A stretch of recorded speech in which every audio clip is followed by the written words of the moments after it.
Hello boys and girls, ladies and gents, this is Defub21 and as usual I have another new video game trailer for us to look at and for me to tell you what I think. And this is a rather interesting and high profile and important one for firstly it's a new Call of Duty game trailer for a new Call of Duty game that's only recently being announced. One, and two, this is effectively either Activision's either intended and or unintended, we don't know which it is, reaction to the success of Battlefield 1 last year. They've gone back to Call of Duty's roots in World War II. It's the full name of the trailer. It's Call of Duty World WWII reveal trailer. So I think it's literally called Call of Duty World War II. That's pretty much all I know about it at this stage. I haven't looked at it already, so just guarantee I could give you a fresh take. So without any further ado, let's take a look, and then I shall inform you of my opinion afterwards. Toodaloo for now.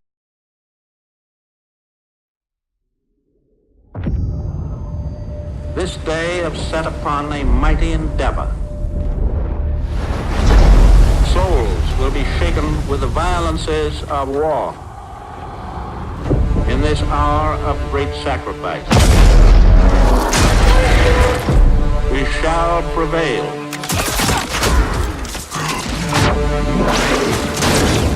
Get your head down and keep moving!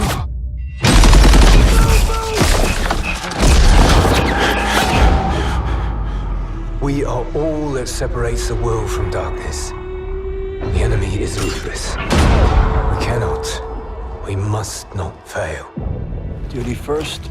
Hey, Perez! Won't be enough for you!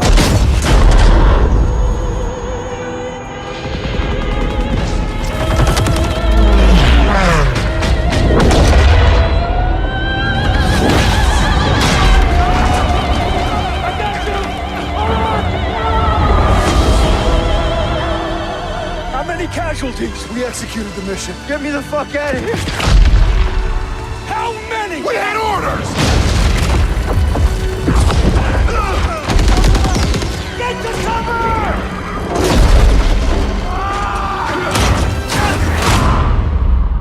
Lieutenant, tell them what we're all about. No mission too difficult. No sacrifice too great. Welcome to the bloody first. You're a long way from Texas, farm boy.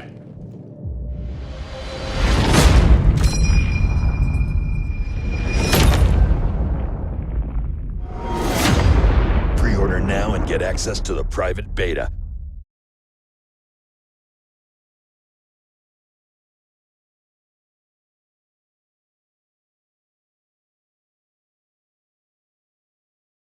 Well, off the top of my head, kind of gut reaction, looks visually, pretty good. Looks pretty visually impressive. The last Call of Duty game did too, but that didn't stop me. I think it was Infinite Warfare, that one. Didn't get me to buy it though. It's been a couple of years since I bought a Call of Duty game. I usually just buy the Modern Warfare games. I think they've stopped making those. I haven't bought any of the ones that have come out since the current console generation hit, so that was in 2013, so it's been a couple of years since I bought a Call of Duty game. I've been getting my first-person fixes elsewhere. Haven't bought any of the Black Ops games, which are generally considered to be very good as well. I might take a look at the most recent one if I can ever find it cheap. As a note, the Call of Duty games are never cheap on Steam. They're always, even when they're cheap, they're not really cheap, if you know what I mean. Yeah, visually looks, fine, good, I mean, obviously, if you're someone like myself who literally would have been a Call of Duty game player from the very beginning when it was a PC game, the original Call of Duty and Call of Duty 2, there's kind of almost a degree of kind of deja vu, because from that trailer, because obviously graphics is vastly more advanced, it's vastly better looking. But Call of Duty's, lineage was this, its history where it started was World War II, and World War II settings of one kind or another. And it's been that way literally since the beginning of the franchise. For those who don't know or who don't remember, the people who founded it was Infinity Ward. They were the original developer. Whose names completely escape me. They eventually went to accept the developer who made Titanfall. I have Titanfall 2. I bought it last year, but I haven't played it yet, to my shame. Vince Zampella, I want to say, and somebody else. I can't remember. I could be completely wrong though. So don't quote me on that. They originally were responsible for made several, I think, of the Medal of Honor games for EA, and this is back in the day when Medal of Honor was top dog in the first-person shooter space, mostly again because it was mostly a PC thing back then. And then they jumped to Activision with Infinity Ward, they set up their own team, Infinity Ward, I think, or maybe I think they did, yes, and created the Call of Duty series. And the Call of Duty franchise, and again, the game's lineage, the franchise's lineage is World War II. This has, for me, it's deja vu because, again, as someone who played through the single-player campaigns and those early Call of Duties, the pre-modern warfare Call of Duties that were all set in the Second World War period. It does kind of, particularly the whole thing where you start the trailer where it's on Omaha Beach or one of the beaches on the D-Day landings. I think it was Call of Duty 2 had this amazing initial sequence where you're doing this exact same thing, getting up the beach from the landing craft on D-Day. And obviously it looked visually vastly superior, but again, it comes across to me, even with the better graphics, as being effectively Activision and the Call of Duty franchise retreading old ground. They've been here before. It's been a while since they've been here before. If you were born back in the 90s and you're still in your teens, or your late teens, or even in your early 20s, or let alone the first half of your teens, are still in the single digits, it's been a long time since the last World War II Call of Duty games came out early in the 360 and PlayStation 3's life cycle. It's been some time since there's been a lot of Call of Duty games since there was a World War II one. Again, there's one every year, so that's not necessarily saying something. But it looked impressive visually, but it felt like they were retreading, as I said, going somewhere they've been before. That was one of the kind of things about Battlefield 1 that kind of made it stand out. EA and DICE had never done a First World War video game, to my knowledge, before. Well, actually, that's not completely true. DICE did an open world kind of Battlefield style shooter before the original Battlefield game. Battlefield, I think it was 1942 or 1944. I can never remember, but it was before the first Battlefield game. And that game kind of a World War One setting. But this is very late 90s, early 2000s, very technologically crude by modern standards. But this is really kind of the first proper AAA World War One game that I can ever remember, and that got serious traction, has been seriously successful, was Battlefield 1. And that was, again, it's a game I haven't bought yet because I ended up getting Titanfall 2 because it got great reviews, and it was dirt cheap because they were idiots and they released it the week after Battlefield 1. But it's a game I will end up buying sooner or later when it gets cheap enough. And it's, it looked very exciting, very interesting. It was, I think, a huge success at the time because it was a real kind of diversion into, going a direction you didn't expect, particularly in one of the big, monoliths like EA to go.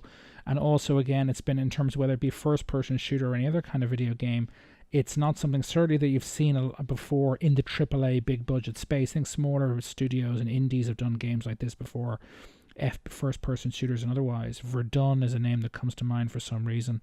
I think that's a World War One FPS, on PC. But it's never been a AAA big publisher World War One game before, and it was therefore something quite new and exciting. And that kind of sense of newness and excitingness, even if it was about events from the past, for me, it's not in this trailer, because it can't be, because World War II has been done to death in first-person shooters. Admittedly, it's been a genre that's been effectively abandoned again by the AAA space for quite some time.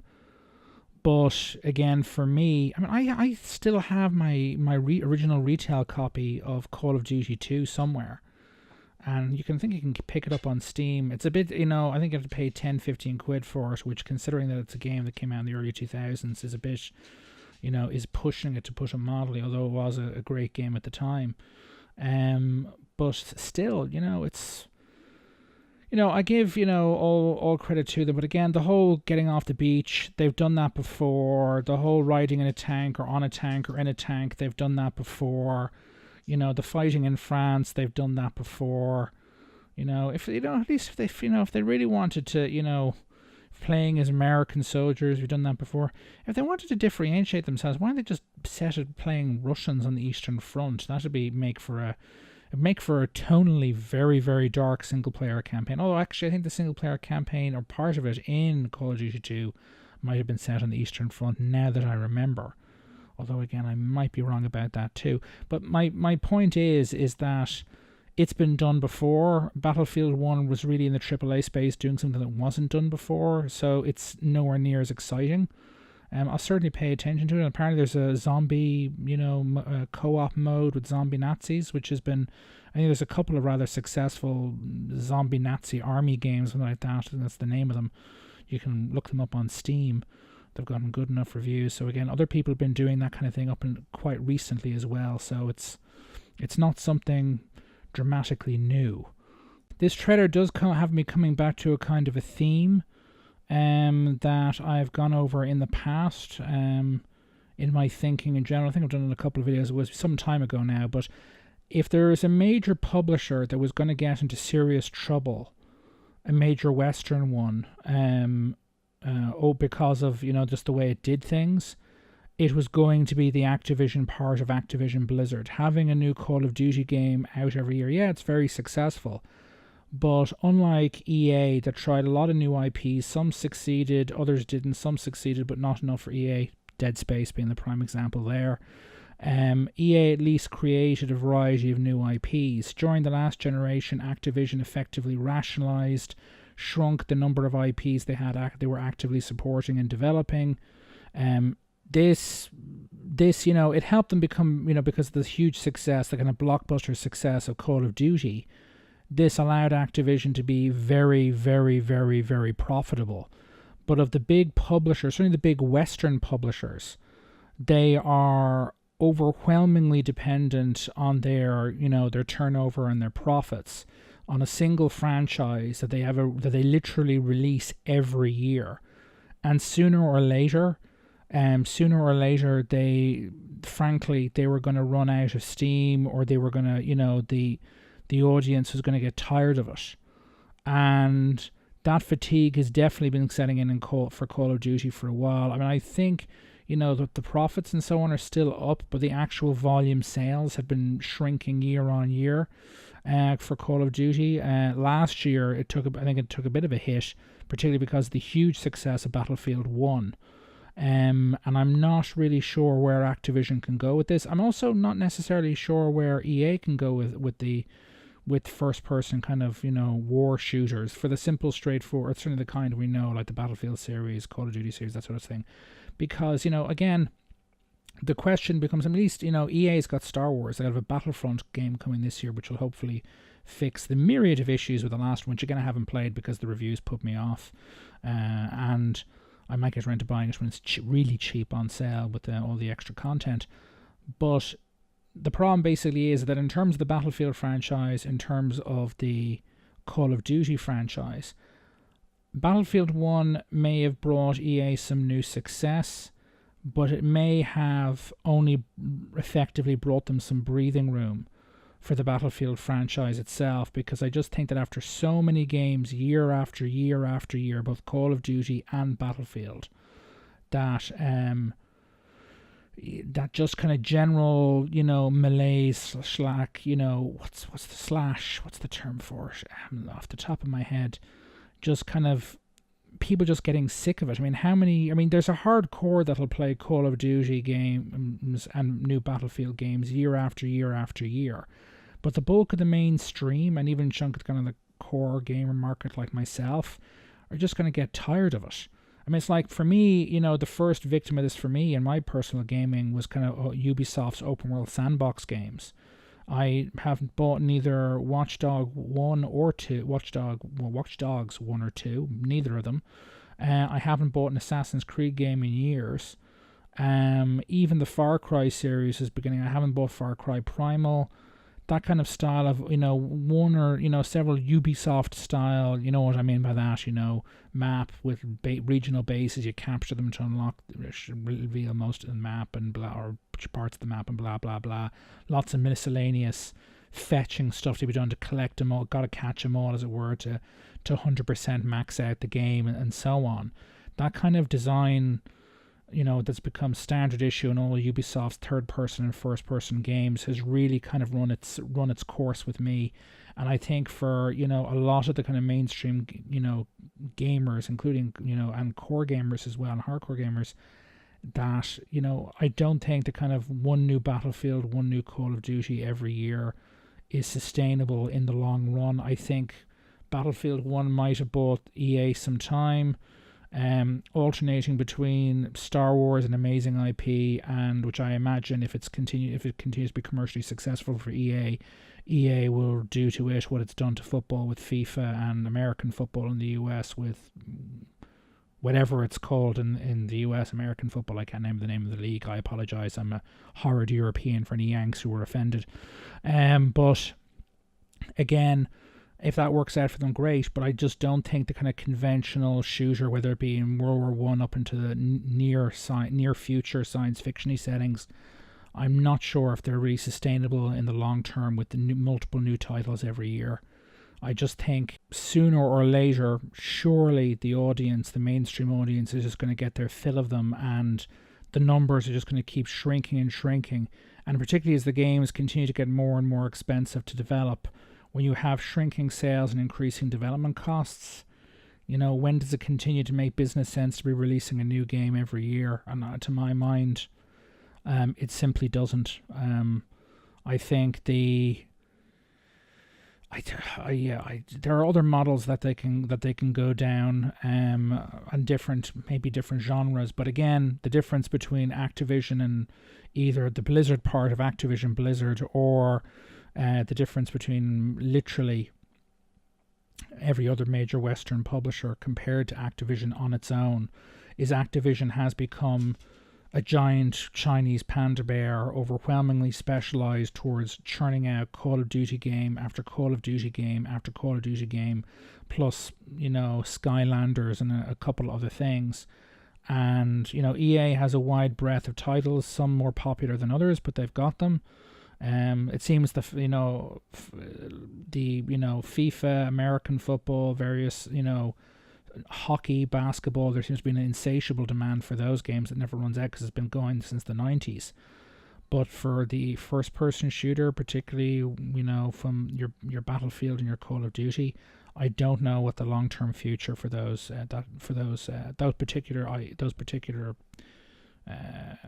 products / brands are, and I don't know what the future is for that kind of genre of game, particularly one that's very heavily multiplayer orientated, particularly as the space just continues to diversify at a massive rate because of digital distribution and indies, and they're beginning to see the return of AA developers. Anyway, that's my thoughts, as it were, on the subject. Let me know what you think, what your thoughts are in the comments. Let me know in general about my general meanderings / musings. Let me know your thoughts, as I said, in the comments. Let me know what you think of the trailer in the comments. Again, positive criticism is always welcome. Please, if you haven't already subscribed, please do so. And as always, please like my videos for more content just like this. This is Defub21 signing off. Toodaloo.